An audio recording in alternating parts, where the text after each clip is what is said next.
Orang-orang ini semua yang tadi disebutkan tidak mau sholat di masjid, Al-Qur'annya tidak dibaca, keluar dari perintah Allah, akhlaknya buruk, baik dari laki-laki ataupun perempuan, dan orang yang tak mau mendengarkan kalamnya orang alim, maka kelak di hari kiamat, kata Nabi Muhammad SAW, tidak akan mendapatkan pandangan rahmat, pandangan kasih sayang dari Allah Subhanahu wa Ta'ala.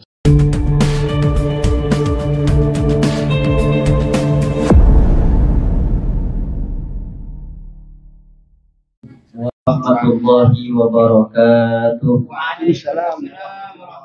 Bismillahirrahmanirrahim. Alhamdulillahirabbil alamin, wassalatu wassalamu ala asyrofil anbiya'i wal mursalin, Sayyidina Muhammadin wa ala alihi wa ashabihi wa man tabi'ahu bi ihsanin ila yaumiddin, wa la hawla wa la quwwata illa billahil aliyyil azim. Wa qala rabbi shrah li sadri wa yassir li amri wahlul 'uqdatam min lisani yafqahu qawli, amma ba'du. Hadratal muhtaramin wal muhtaramat ala aizza, yang saya muliakan, yang saya hormati dan yang saya banggakan, para jamaah majelis rutinan Rotibul Haddad, alumni, wali santri dan simpatisan Pondok Pesantren Salafiyah Syafi'iyah Sukoharjo Situbondo. Wabil khusus kepada para sahabat, para rekan-rekan Majelis Wakil Cabang Nahdlatul Ulama Pontianak Utara. Wabil khusus kepada Shahibul Bait, Adinda Rizki, sekeluarga, mudah-mudahan senantiasa di dalam lindungan Allah Subhanahu wa Ta'ala, mendapatkan keberkahan dan syafaat dari baginda Rasulullah Muhammad Sallallahu Alaihi Wasallam. Para hadirin yang dirahmati oleh Allah, alhamdulillah kita sekarang sampai ke bab yang ke-6 ini sudah ya. Sudah lebih dari separuh ini. Mudah-mudahan diberikan kekuatan, kesehatan, keistiqomahan, bisa selesai sampai hatam. Amin. Bab Sudasi, adapun ini adalah bab yang ke-6. Wa fihi sab'a asyarata mau'izatan, dan ialah di dalam bab ke-6 ini adapun 17 mau'izah, 17 nasihat.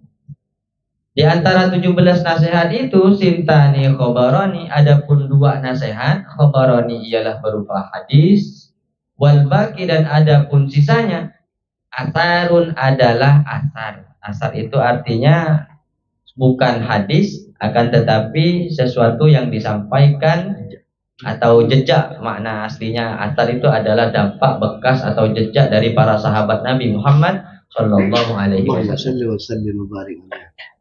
Wal maqalatul ula, adapun maqalah yang pertama. Qala Nabi Sallallahu Alaihi Wasallam, bersabda siapa baginda Nabi Muhammad Sallallahu Alaihi Wasallam, sittatu asya'a hunna gharibatun ay ba'idatun anil munasabati. Sittatun adapun 6, sittatu asya'a adapun 6 perkara, hunna ialah adapun 6 perkara, gharibatun ialah asing. 6 perkara yang sifatnya asing. Maksudnya apa? Ay ba'idatun anil munasabati. Ay artinya ba'idatun jauh, anil munasabati dari kesesuaian. Bahasa gaulnya tak connect, tidak nyambung. 6 perkara yang dianggap asing menurut baginda Nabi Muhammad Sallallahu Alaihi Wasallam, artinya tidak sesuai. Tidak sesuai di dalam apa? Fi sittati mawadi'ah, di dalam 6 beberapa tempat. Jadi ada 6 perkara ini. Kalau 6 perkara ini ternyata di dalamnya ada 6 perkara yang tidak sesuai di dalamnya. Yang pertama apa? Al masjidu, adapun masjid, gharibun adalah tak connect, tidak sesuai, adalah asing. Bagaimana masjid itu dikatakan tidak sesuai? Idza kana al-masjidu mabniyan fi ma baina qaumin la yusalluna fihi. Idza kana, apabila ada al-masjidu, apa masjid, mabniyan ialah dibuat, bima di dalam sesuatu, baina qaumin yang ada di antara kaum, yang ada di antara masyarakat, yang ada di antara warga, la yusalluna fihi, yang tidak sholat siapa kaum, yang tidak sholat siapa warga, fihi ai fi dzalikal masjidi, artinya sholat fi dzalikal masjidi, di dalam masjid. Ya tak nyambung. Buat masjid itu berarti untuk sholat, buat masjid untuk orkesan, buat masjid untuk dangdutan, buat masjid untuk hiburan, ya tak nyambung. Dibuat masjid yakni untuk mengerjakan sholat. Maka sampai Kanjeng Nabi mengatakan, La sholata li jaril masjid. Tidak ada sholat bagi orang yang bertetangga dengan masjid. Maksudnya bagaimana? Rumahnya dekat dengan masjid, tapi dia malah sholat di rumahnya. Seharusnya turun dia sholat ke masjid. Apa gunanya buat masjid? Apalagi sampai sekarang ini yang sudah mulai viral di negara kita, kalau buat masjid sampai di tengah jalan kita menemukan beberapa kotak amal beserta siaran-siarannya. Ada beberapa guru yang juga berpendapat bahwa perbuatan tersebut dapat mengganggu aktivitas jalan raya dan macamnya. Tapi ternyata ketika masjidnya sudah jadi megah, kita mau sembahyang ya susah. Jam 8 malam udah ditutup. Berarti tak nyambung, betul kata Kanjeng Nabi. Ada 6 perkara yang memang ketika dia dibuat malah tidak nyambung. Di antaranya apa? Masjid dibuat megah-megah, cari proposal kemana-mana, sumbangan kemana-mana. Akan tetapi ketika ada masyarakat mau sembahyang susah. Kebanyakan kepentingan masyarakat hanya untuk apa? Kencing ke sana. Mampir hanya kencing, mampir hanya istirahat, mampir hanya makan. Akhirnya dipakai untuk mandi, tapi tidak sembahyang di sana. Kira-kira dosa enggak? Dosa. Sampai yang jawab ya. Jadi yang sesuai bagaimana? Kalau masjid dibuat berarti digunakan untuk sholat. Kita ngacalah sejarah tempo-tempo dahulu bagaimana Kanjeng Nabi Muhammad SAW memanfaatkan masjid ini dengan sebaik-baiknya. Musyawarah dikerjakan di mana? Di masjid. Mau perang, beliau musyawarah, belajar taklim untuk menyampaikan sesuatu wahyunya Allah Subhanahu wa taala, semuanya dikerjakan di masjid. Sekarang sudah mulai jauh dari masjidnya megah, akan tetapi tidak digunakan untuk sembahyang. Pas juga masjidnya bertetangga dengan warung kopi. Lebih ramai mana? Warung kopi. Betul ada? Betul. Penangga sayur. Karena sampean terobor ketuanya belangku. Ya Allah, ini kita ditegur oleh Kanjeng Nabi Muhammad Sallallahu Alaihi Wasallam. Kalau udah ditegur begini, kita kadang tak ingat, saudara. Kalau udah tak ingat, saudara, ya alamat sa'ah, tanda-tanda kerusakan kita. Jadi ditegur seperti ini, kita bersyukur kepada Allah. Ada yang mengingatkan, setidaknya ketika kita lewat kepada masjid, kita mampir untuk sholat di sana, bukan malah kita gunakan untuk sesuatu yang memang tidak baik. Ngopi di masjid boleh, ya silakan, tidak masalah. Di teras masjid, di teras, jangan di dalam, di teras masjid. Wal mushafu gharibun. Adapun yang kedua, wal mushafu, adapun mushaf gharibun ialah asing, tidak nyambung. Idza kana al mushafu mawdu'an. Apabila ada al mushafu, apa mushaf? Mushaf ini artinya lembaran-lembaran wahyu yang diberikan oleh Allah Subhanahu wa taala kepada para nabinya berupa lembaran-lembaran. Maudu'an ialah diletakkan, disimpan fi manzili qaumin, di rumahnya masyarakat, di rumahnya warga, di rumah satu kaum, la yaqra'una fihi, yang tidak baca siapa kaum fihi ai fi dzalikal mushafi, kepada mushaf itu. Menyimpan mushaf, menyimpan lembaran-lembaran wahyu yang diturunkan oleh Allah kepada para nabinya, tapi tidak pernah dibaca, hanya dibuat pajangan. Tidak nyambung, apa itu dijimat? Tidak nyambung. Seharusnya kalau menyimpan lembaran itu ya dibaca. Wal Qur'anu gharibun. Wal Qur'anu, dan adapun Al-Qur'an gharibun ialah asing, tidak nyambung. Idza kana, apabila ada apa Al-Qur'an mahfuzon, ialah dihafal. Dihafal oleh siapa Al-Quran itu bisa nggak nyambung? Dihafal di jaufil fasiki, oleh orang-orang yang fasik. Kenapa? Karena kalau Al-Quran dihafalkan oleh orang-orang yang fasik, tidak diamalkan. Artinya fi qalbi man i'taqadahu wa syahidahu wa lam ya'mal bima fihi. Artinya Quran berada di dalam hatinya orang i'taqadahu, yang berkeyakinan siapa manhu kepada Quran, wa syahidahu, dan menyaksikan siapa manhu kepada Quran, walam ya'mal, akan tetapi tidak mengamalkan siapa man bima, dengan apa-apa fihi yang ada di dalam Al-Quran. Kata Al-Qurannya dibilang Aqimus sholah, dia hafal. Atuz zakah, dia hafal. Shaumu Ramadan, dia hafal. Hanya sekedar hafal doang, tapi tidak dikerjakan. Dia yakin bahwa itu Al-Quran, tapi tidak dikerjakan. Berarti Al-Quran ini tidak nyambung, ada di dalam dadanya, ada di dalam hatinya. Kenapa? Karena hatinya fasik. Hatinya fasik. Wal mar'atu, dan perempuan, al muslimatu, yang muslimah, as-salihatu, yang salihah, ay artinya al muti'atu lillahi walir rasulil muhsinatu lil umuri.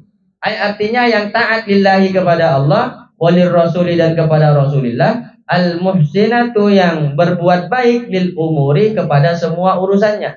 Ada seorang perempuan muslimah yang solehah, gharibatun, ialah tak nyambung, tidak sesuai, tidak connect, bukan jodohnya, fi yadi rajulin zalimin, di dalam kekuasaan laki-laki yang zalim. Jadi perempuan yang soleh itu layak untuk laki-laki yang soleh. Perempuan solehah layak untuk laki-laki solehah. Sama, betul. Oh iya, lupa saya. Perempuan solehah layak untuk laki-laki soleh. Muslimah solehah tidak layak, tidak nyambung untuk laki-laki yang zalim. Tidak nyambung katanya. Ayat artinya idza kana fi ismati zaujin mujawazin anil haqqi ilal batil. Idza kanat, apabila ada siapa perempuan, fi ismati zaujin, ialah di dalam kekuasaannya seorang suami, mujawazin anil haqqi, yang melampaui batas dari kebenaran, ilal batili, menuju kebatilan. Jadi tidak bagus perempuan yang solehah berada di kekuasaan laki-laki yang zalim. Makanya kalau mau nyari pasangan, nyari jodoh, lihat-lihat dulu. Jangan terpesona dengan fashionnya. Fashionnya oke, pakai jas, pakai kacamata, pakai dasi, bawa koper. Ternyata isinya proposal semua. Mau nyalar, tidak apa-apa, pakai celana sampai setengah lutut, ya kan? Pakai topi, pakai baju pendek, tapi rajin ibadah, duit banyak, orang baik, ahli sodako. Ini orang laki-laki soleh. Kadang orang kan terlihat cuma dari fashionnya, dah, fashion fisik. Ditengok, tak tahu ternyata proposal kemana-mana kan?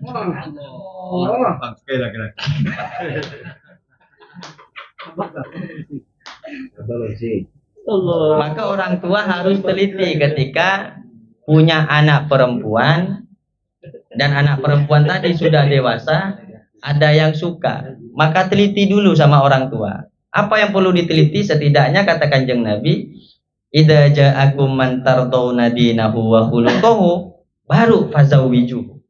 Yang pertama dilihat apanya? Man tardawna dinahu. Lihat dulu agamanya bagaimana. Kalau agamanya bagus, akhlaknya bagus, ibadahnya bagus, lihat yang kedua, wa khuluquhu, akhlaknya bagus enggak? Sembarangan enggak? Ngentengkan tak ada? Kalau udah ngentengkan sama kita, sama yang lain pasti ngentengkan juga.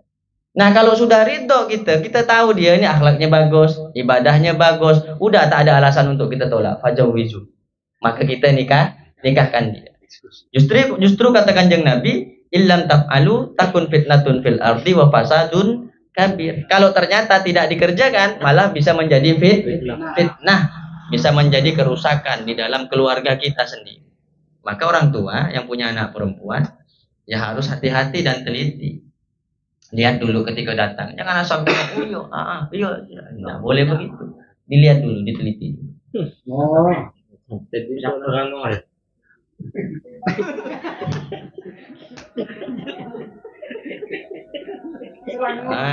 Gharibatun fi yadi rajulin zalimin sayyi'il khuluqi. Udahlah zalim sayyi'il khuluqi, yang buruk akhlaknya.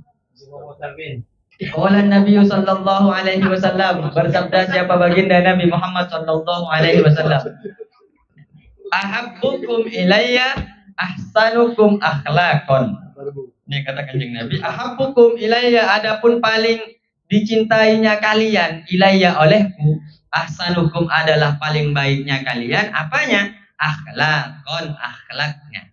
Orang yang paling baik, orang yang paling dicintai oleh baginda Nabi adalah orang yang akhlaknya paling baik. Al-muwatti'una, yang menundukkan siapa orang-orang yang akhlaknya baik itu, aknafan kepada pundaknya. Artinya apa? Antep asor, tak sombong, mau nggak mulut. Duduk begini kan? Wah, ini tak bagus. Antep asor. Antep asor kan bagus. Alladzina ya'lafuna wa yu'lafuna. Alladzina orang-orang ya'lafuna yang mudah akrab. Akrab siapa? Alladzina wa yu'lafuna, dan mudah diakrab, dijadikan kawan akrab. Jadi orang yang dicintai oleh Kanjeng Nabi akhlaknya bagus. Akhlaknya bagus yang dimaksud bagaimana? Orangnya antep asor. Ketemu orang, misi bang, nengok jalan, misi bang, senyum sama orang. Orang mulai makan dari roman ke ngelorong melulu. Ketemu orang manas melulu kan? Ini ndak baik, ndak bagus. Dan mudah akrab dengan orang. Duduk walaupun tak kenal. Dari mana bang? Orang tuh suka. Wah bang, anu ke bang? Oh iyalah bang, ini bang ada rokok bang, silakan. Jadi orang tuh senang, dan akhlak yang seperti ini akhlak yang dicintai oleh Nabi Muhammad Sallallahu Alaihi Wasallam. Ya setidaknya kita merubah dirilah sebisa kita. Kita usahakan. Amin. Wa husnul khuluqi, dan adapun baiknya akhlak. Baik akhlak itu seperti apa? Ayyakuna sahlal arikati, ialah harus ada apa baiknya, apa akhlak yang baik. Baiknya akhlak sahlal arikati ialah punya sifat yang mudah, sifat yang gampang bergaul dengan orang lain. Jadi ndak eksklusif bahasanya. Eksklusif. Dia hanya kelompok dia saja. Kalau dengan orang lain dia ndak mau. Maunya diagak terus sama orang. Kalau dia untuk ke rumah orang lain tak mau. Pun haddateng ngala atau mensuruh dateng kon orang tak mau.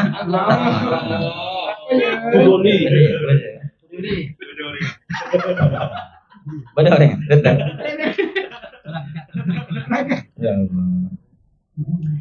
Layyinal janibi, juga lembut sikapnya. Nah, ini lembut sikapnya. Mari enak le tujuh sini deh. Nah, lembut sikapnya. Ini kan bagus ini. Bisa dibayangkan. Saya tuh pernah baca buku, ada buku mengatakan senyumlah kamu, niscaya dunia ini akan terpesona kepadamu.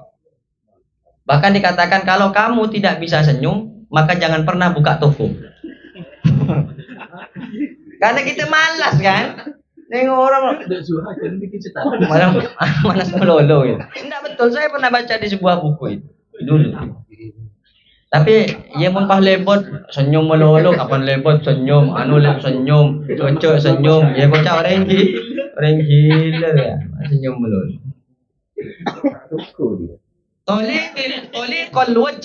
Toliqul wajhi, yang cerah wajahnya. Cerah wajahnya. Jadi berseri-seri ya. Berseri-seri. Jadi memang betul-betul akhlak yang baik begitu, wajahnya berseri-seri. Qalilal fauri, sedikit bersegera. Artinya sedikit bersegera itu bagaimana? Tak terburu-buru, tak tergesa-gesa.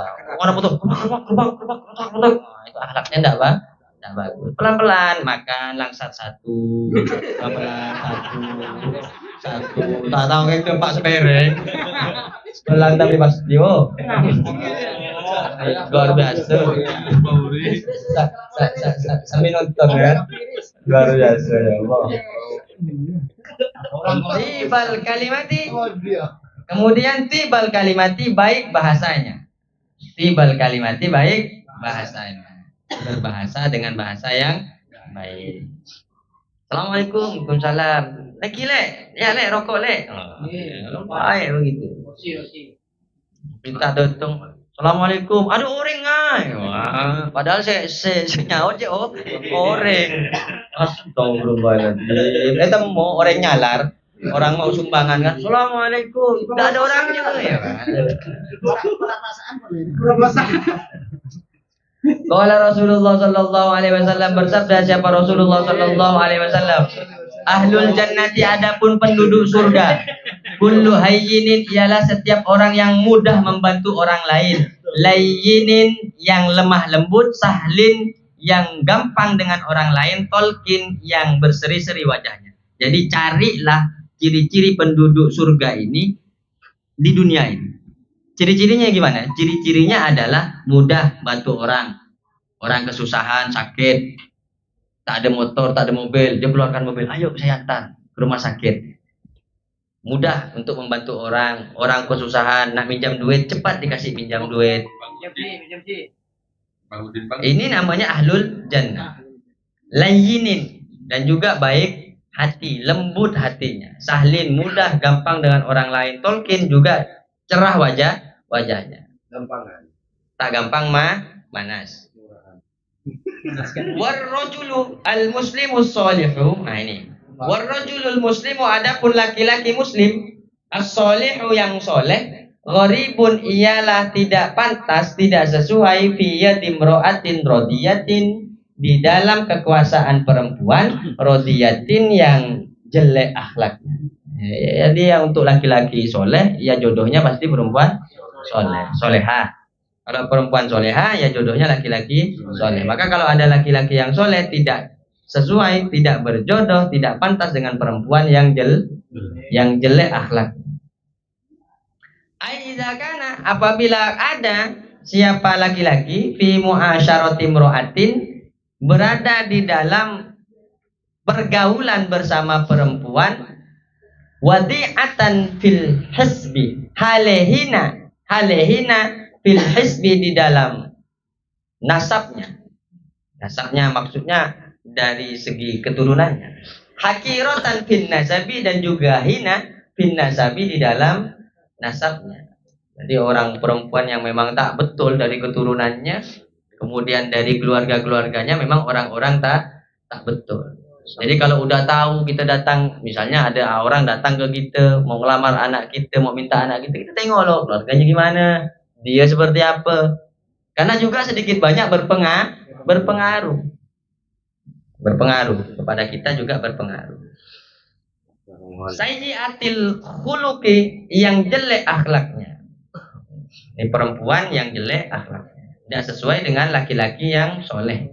Qala ba'dul bulagha, berkata siapa sebagian ulama ahli balaghah, al-hasanul khuluqu, adapun akhlak yang baik, min nafsihi, dari dirinya sendiri, fi rohatin, ialah di dalam kenyamanan, wan nasu minhu fi salamatin, adapun manusia minhu, dari akhlak yang baik, fi salamatin, ialah selamat. Orang kalau punya akhlak baik untuk dirinya sendiri, dia akan nyaman. Orang pun senang, dan orang lain pasti merasakan keselamatan. Coba duduk-duduk ya sebentar begini, tahu-tahu duit kita hilang, dicopet sama dia dengan akhlak dia yang jelek. Kita kan rugi, tak selamat jadi. Tapi duduk-duduk begini, dia punya akhlak yang baik, tahu-tahu datang, rokok habis ke. Nah, rokok. Oh, luar biasa itu. Jarang orang yang seperti ini. Mudah-mudahan ada. Wasayyi'ul khuluqu, adapun akhlak yang jelek, annasu minhu, ialah adapun manusia minhu, dari akhlak yang jelek, fi bala'in, ialah mendapatkan bala. Wa huwa, dan adapun manusia min nafsihi, dari dirinya sendiri, fi anain, ialah mendapatkan kesusahan. Jadi kalau akhlaknya orang itu jelek, orang lain itu bisa dapatkan bala, dia sendiri susah, tidak bisa mendapatkan kepercayaan orang lain. Terakhir, wal alimu gharibun, adapun orang alim gharibun, ialah tak sesuai, ialah tidak pantas, idza kana muqiman, apabila ada siapa orang alim, muqiman, ialah bertempat tinggal, baina qaumin, di antara kaum, la yastami'una ilaihi, yang tak mau mendengarkan siapa kaum, ilaihi, kepada orang alim. Jadi orang alim mulai omongannya tidak mau didengar sama kaumnya, udah pindah hijrah.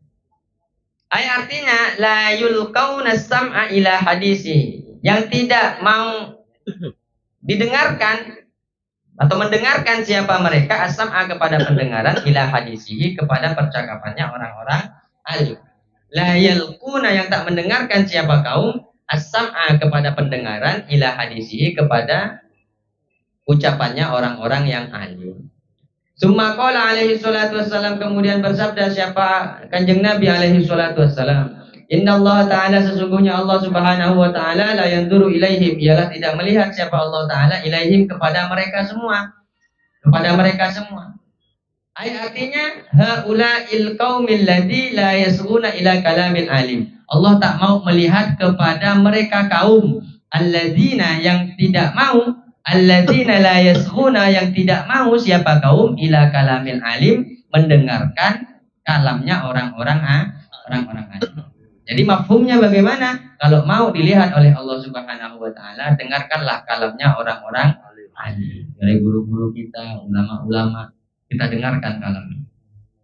Yaumal qiyamati, di hari kiamat. Artinya orang yang tidak mau dengarkan kalamnya orang alim kelak tidak akan dilihat oleh Allah Subhanahu wa Ta'ala. Yaumal qiyamati, di hari kiamat, nazrur rahmah, dengan pandangan rahmat. Jadi mafhumnya, jika ingin mendapatkan pandangan rahmat Allah Subhanahu wa Ta'ala di hari kiamat, maka senanglah menjadi pendengar setia dari kalamnya orang-orang alim. Wa yahtamilu ayyarji'a ad-dhamiru ilal madhkurina. Wa yahtamilu, dan mungkin ayyarji'a, apa kembali ad-dhamiru, apa dhamir, ilal madhkurina, kepada itu semua. Awalan, hal pertama kali. Wahum, adapun itu semua, alladzina lam yasilu fi dzalikal masjid. Maksudnya dari awal tadi ya. Alladzina, orang-orang lam yusalluna, yang tidak sholat. Lam yusalluna, yang tidak sholat siapa mereka, fi dzalikal masjid, di dalam masjid itu. Buat masjid tapi tak sholat di dalam masjid, maka tidak akan mendapatkan pandangan rahmat, termasuk itu semua katanya pengarang kitab ini. Walam yaqra fi dzalikal mushafi, dan juga tidak membaca siapa man fi dzalikal mushafi, pada Al-Qur'annya yang ada di rumahnya, nyimpen Al-Qur'an tapi tidak dibaca. Kemudian wal khariju,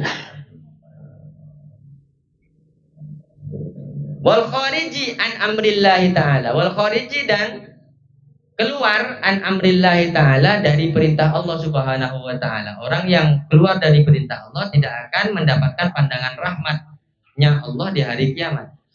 Wasayyi'il khuluqi, dan orang yang buruk akhlaknya, minar rajuli, dari laki-laki, wal mar'ati, dan perempuan. Waman, dan orang lam yajba' kalamal alimi, yang tidak ikut siapa man kalamal alimi, kepada ucapannya orang alim. Nah, orang-orang ini semua yang tadi disebutkan tidak mau sholat di masjid, Al-Qur'annya tidak dibaca, keluar dari perintah Allah, akhlaknya buruk, baik dari laki-laki ataupun perempuan, dan orang yang tak mau mendengarkan kalamnya orang alim, maka kelak di hari kiamat, kata Nabi Muhammad SAW, tidak akan mendapatkan pandangan rahmat, pandangan kasih sayang dari Allah Subhanahu wa Ta'ala. Mudah-mudahan kita semua mendapatkan pandangan rahmat dari Allah Subhanahu wa Ta'ala di hari kiamat. Amin ya rabbal alamin. Cukup sekian, hadana wa iyyakum ila siratal mustaqim. Assalamualaikum warahmatullahi wabarakatuh. Waalaikumsalam.